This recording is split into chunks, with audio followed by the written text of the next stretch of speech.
Hey folks, it's Carl over at Sterling Health and Fitness. Thanks for tuning in. So today we're going to talk about how repetition produces results. And I'm really excited to have a very special guest with me, somebody who I've been communicating with here and following for a couple of years now, and we finally meet in person.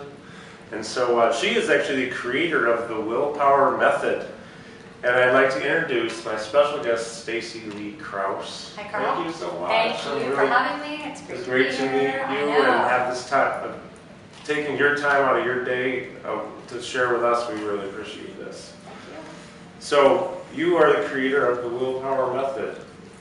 And I love our topic about talking about repetition and how that is the key, one of the keys to producing results. So how are you working with repetition? Repetition. So as you said before, I'm the creator and founder of the willPower method. And the willPower method is mainly a group exercise format. We're a fusion of, you'll see some Pilates methods, you'll see yoga, you'll see calisthenics and dance principles, and it's all fused together to create this movement that is functional and is based in movements for all levels. And you know, Mr. Joseph Pilates said that repetition produces results. So I'm actually borrowing a phrase from a very brilliant man. And it's true.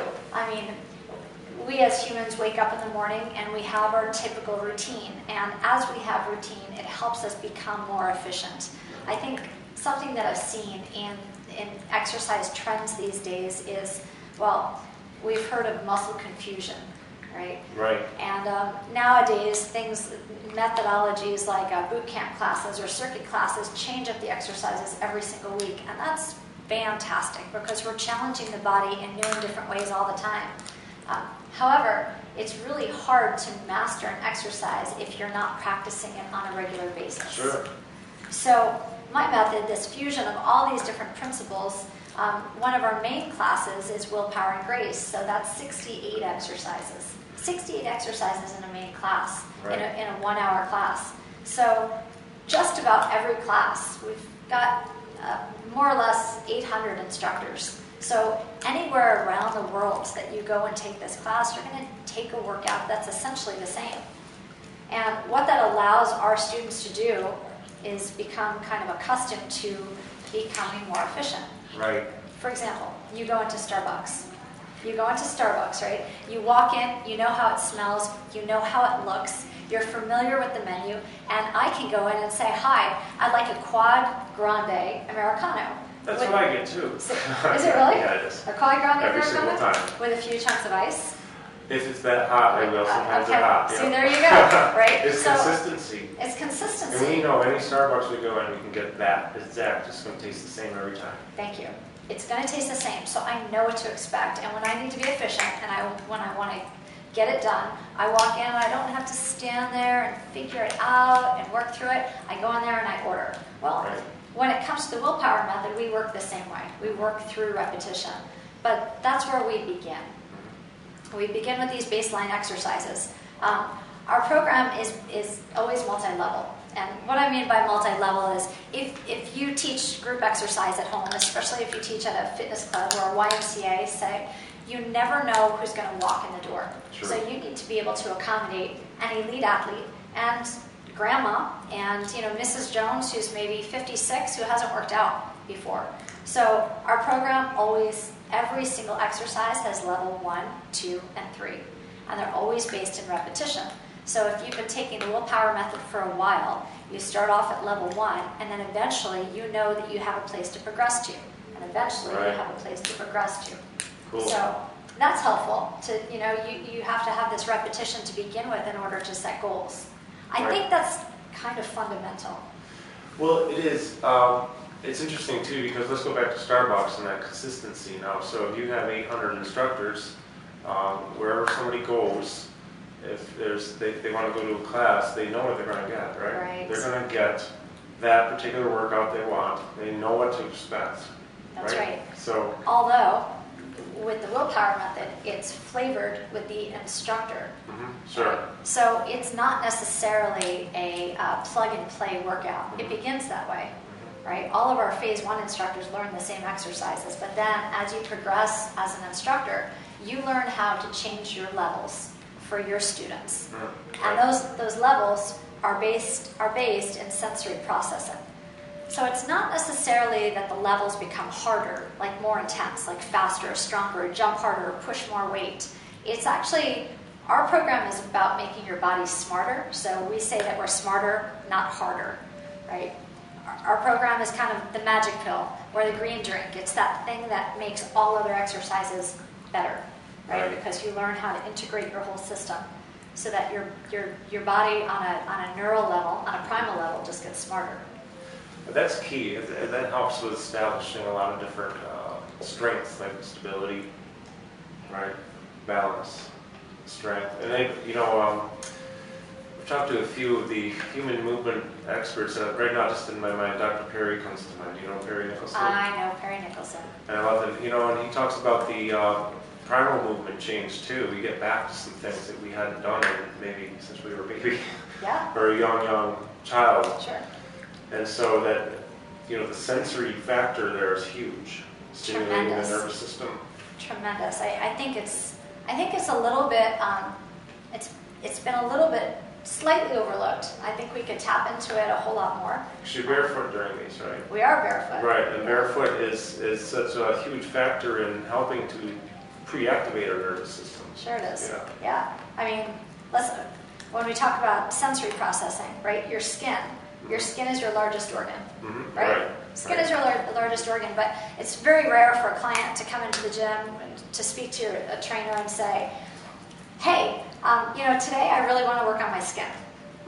That's true. Right? Or as a trainer, you might not say to me, hey, Stacey, I'm glad you showed up today. Today we're going to work on your skin. Right. It doesn't Never really thought about it like that. That's an interesting point. It's kind of weird, right? Yeah, right. So, but it's true because there's so much information that's tactile, right? You get so much information. So you might be foam rolling, that's good. You might be doing some trigger point therapy or some myofascial release of another brand, and that will work. But when you're completely barefoot, and by that, like completely, even without minimal shoes, you're going to take in a whole lot of information, such as the surface that you're training on. Exactly, right? Your skin stretching, your skin being pulled in different directions on the floor. This is a tremendous amount of information that's funneled directly into your central nervous system that goes to the brain. This type of feedback is overlooked or disregarded when you have shoes on. So just by being barefoot, you're going to take in that information. That's excellent. Actually brings me to another question I'd like to ask you. So can you share more with us about sensory processing? Sure. Sensory processing on a very primal level, this is where we take in it. So we have sensory receptors, right? We have sensory receptors all over our body. We take in information from the outside world. We have visual receptors and auditory receptors and these tactile receptors that we take in, right? And they make our bodies smarter. So for example, if you're teaching an exercise that is repetitive, right? If you're teaching squats on a regular basis and you're looking over there at Mrs. Jones and Mrs. Jones just isn't getting it, it might not be because she is a defiant student, right? Or she's not paying attention. She might just have a sensory processing imbalance, right? Yeah. So, for example, like when we talk about straightening out your leg, lengthening your leg, right? We might ask Mrs. Jones to put her hand like on her thigh and feel her thigh squeezing underneath her hand, right? That's tactile processing so that her body can learn like, oh, you mean make my leg straight? Yeah, right? We have proprioceptors, right? Proprioceptors, that's my dog shaking. For those of you who keep hearing all this noise, my little dog is running around. So our proprioceptors tell us where our body parts are in relationship to one another, where our body parts are in space, right? Our proprioceptors are most highly concentrated in our soft tissue, right? Highly concentrated in our joint spaces. So we train barefoot not only to stimulate the skin, but to stimulate the proprioceptors in the 33 joints of your feet. So that's a lot of information that's being fed from your feet on up. Here's the thing. This is exciting. for the trainers out there, you know, you might have to cue a squat over and over and over, right? You're talking about alignment and your spinal alignment and so many other things, so parts of the body to engage, but it's actually really, really hard to get somebody to think about their feet because they're so far away. Right. And because your proprioceptors in your feet have not been stimulated if you've been wearing shoes for the past 25 years. Exactly, right. Right? So if your 33 joints are not articulating, then you're not taking in that information. Right. So whether your foot is naked or you're wearing a minimal shoe, like say the Vibram 5-finger shoe, right, that allows your foot to move in every direction, if you're not taking in that sensory information, your body's not going to get any smarter. You're going to keep striking the ground with a strong grade of force, right? And your body's not taking in, understanding this grade of force because as a coach, if you're changing the exercises all the time, you're not able to cue the feet.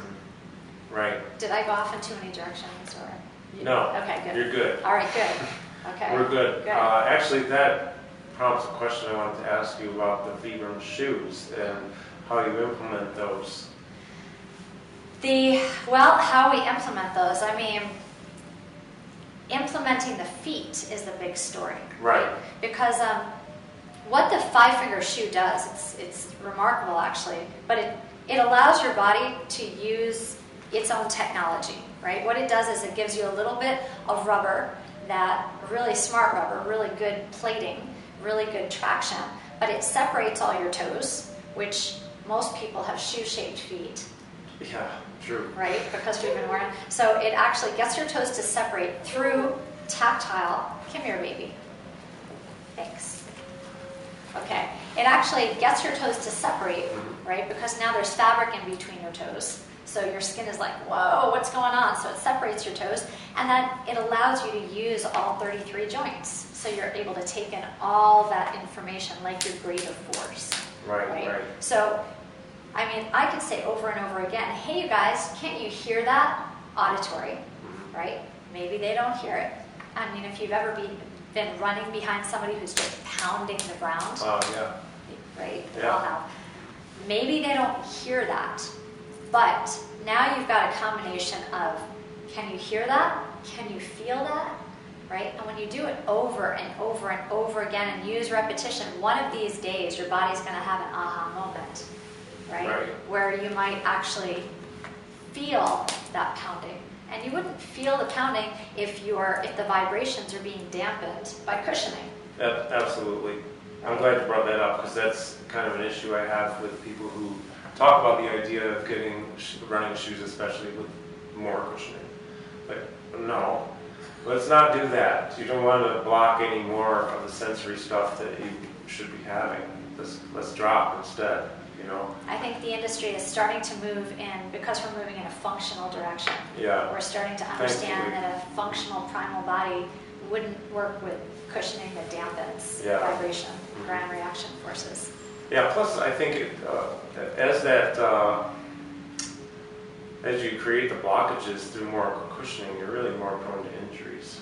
Could be. Yeah. Could be. And I'm not sure. I believe there's some studies that actually state that. And if I find them, I'll put a link on the screen.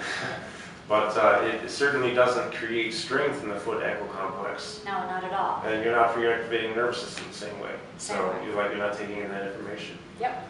So interesting. So I'm curious to know, as a trainer, I'm just curious to know, speaking to the trainers and potential instructors out there, would you care to address that a little bit and what's involved in becoming an instructor for willPower? For a willPower instructor. So the willPower method is really focused on group exercise instructors. And I really do think, we start off with a very basic template of exercises. We start off with the 68 exercises. And you go through and you test out. You have to learn the program exactly as it was created. And then as we move into phase 2, you learn sensory integration techniques. Okay. So this way, your class, your willPower class, and my willPower class would be vastly different based on our students, based on our personalities, based on maybe the sensory system I want to work on today, right? So maybe the sensory system I want to work on today is visual. And everything that I'm going to cue today through those 68 exercises is look in the mirror and look at your knees tracking over toes. Look in the mirror and look at your toes lifting off the ground, right? Or look down at your legs and make sure they're straight. Whereas maybe your approach to class today would be based in vestibular challenges, right? Okay. So level 1 would be holding very still. Level 2 would be adding a vestibular challenge, which is really intense. And level 3 would be adding a harder vestibular challenge. Okay. So we could have the same baseline exercise, but challenge our instructors in different ways. In any event, willpower method, phase 1, phase 2, really smart programming for group exercise. It's equipment free, it's barefoot, and I think it's the mindful, smart challenge that every athlete needs, and it's the cardiovascular solution that every mind-body practitioner is also searching for, because it's that cardio piece that mind-body instructor or mind-body practitioners don't have enough of. But it's mindful, it's thoughtful, it's a smart program. That's good. That's good. That brings up another question I'd like to ask you. Go for it. So Stacey, I want to backtrack now and get back to the title, talking about repetition and how it produces results.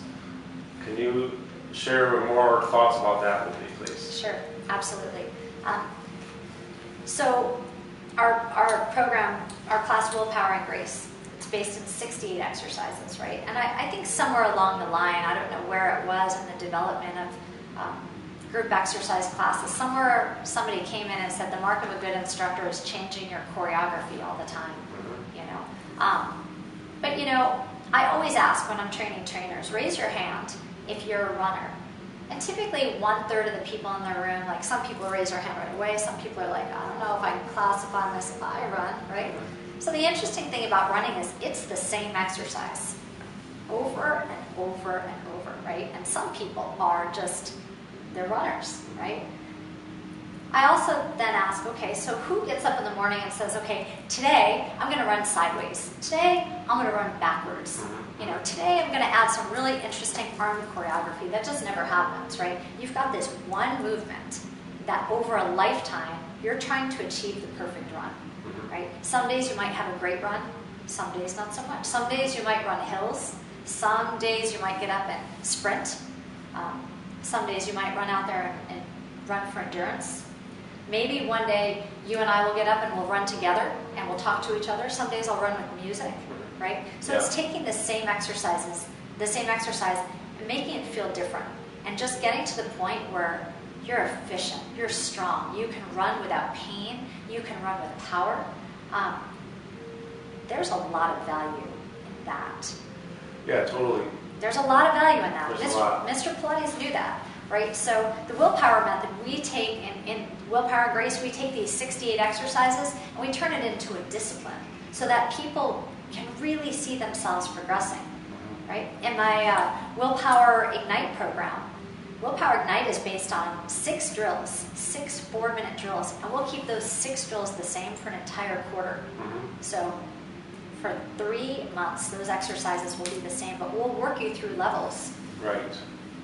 Where by the end of those 3 months, people have mastered an exercise. Do we want people to do that workout every single day or 3 times a week? Heck no, no, absolutely not. You shouldn't be overtraining. In my opinion, people shouldn't run every day. People shouldn't run 4 times a week. They should run one day and swim one day and do Pilates and maybe dance and do some cross training and weight training and, you know, mix up your disciplines, but keep those disciplines fairly streamlined. Exactly. Well, you know, cross training is so important. I do a lot of cross training, and since I started that a few years ago, and I'm really hammering on that this year. Nice. Because I'm an obstacle race addict. Oh, good for you. And I love it because you're switching between energy systems constantly. Yeah.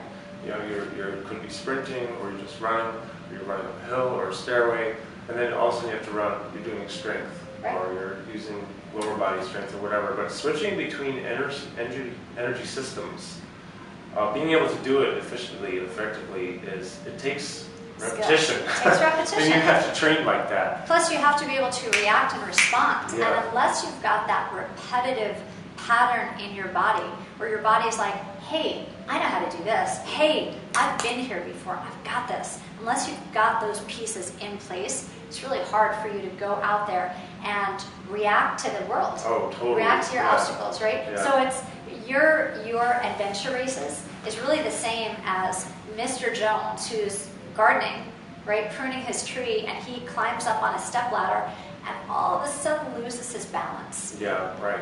Right? So if he's got that balance, that single leg balance train in him, where his body's like, hey man, you've got this, he's going to be fearful and he's going to fall. If you're trying to climb a wall or like jump over some insane obstacle and land in mud, if you don't have that pattern in your body, you might not make it, or it's going to take a long time to do it. Yeah, you really just need to train for what you're going to be doing. And whether it's exercise or not too, I mean, if you're post rehab or rehab, they're training you to do what you always did and that you're going to be doing, walking upstairs, whatever. We need to be establishing these patterns. Absolutely. So where do the patterns come from, right? It's through repetition.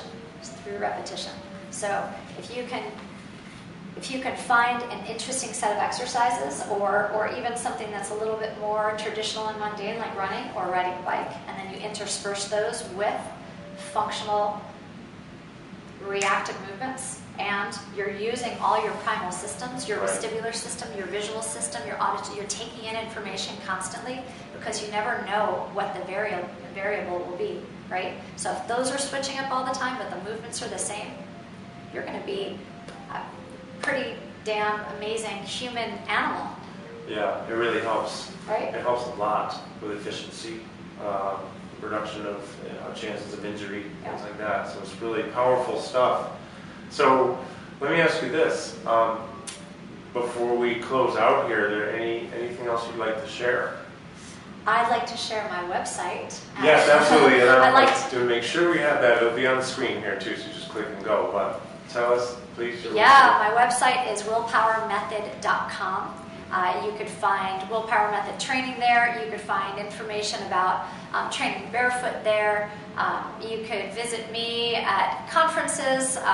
I am typically with Vibram 5 Fingers, the barefoot 5-finger shoe, and we teach education all the time on how and why to be barefoot or in a minimal shoe. It's not a trend. It's functional, and it's the kind of the new pathway for fitness. This is awesome. Yeah, I love that. So I guess the only thing I'd like to share is come find me. Let's be friends. Yeah, absolutely. You need to check her out. I tell you, and you're busy. You're traveling a lot. You're all over the globe. Yeah, it's pretty really impressive. I'm really happy for you and the success of willpower methods. It's incredible. And the other thing that's really nice about that is you're reaching out, not just yourself, but now through your team, your instructors, and the number of lives you impact, that you help to elevate to a new level of fitness and health is like, bravo to you. Thanks, Matt. I mean, that's, Thank you. I'm this little guy who's doing these little videos trying to bring information that will hopefully help change the world.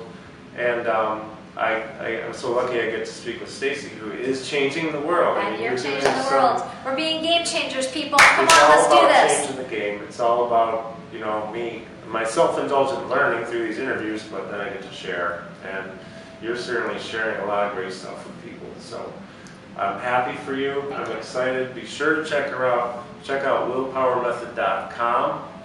Thank you. Thank you. Thank you so much. Right It's such an honor and a pleasure. Thank you. And thank you. Thank you, Foxy. All right, folks. So remember, willpowermethod.com. Also check out sterlinghealthfitness.com. And we really appreciate you watching. Remember, commit to be fit. Stay healthy. Have a great day.